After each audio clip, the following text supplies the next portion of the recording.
So if Kevin Blake is presiding over murders 43% down from January to a period in December, to a time in December, those same ones who said 1.3 reduction wasn't good enough and that Anderson had to go, he had to walk the plank.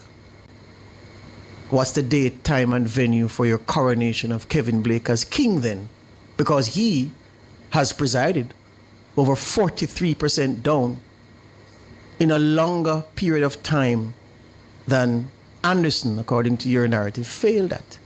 And of course, Anderson didn't fail. And those who say the set piece, the composite of factors, the states of emergency, the remuneration for the police personnel, just a different vibe and feel to being a policeman or a woman, that all those things haven't contributed. So when those who say at the height of politics, government deserve no credit for crime going down, I've never heard a more dunce statement in my life. And why that was dunce and dangerous, because those who were feeding it to the minions, feeding it to the idiots, people who shouldn't have found themselves in a wet paper bag much less, but then again can't reason themselves out of a wet paper bag.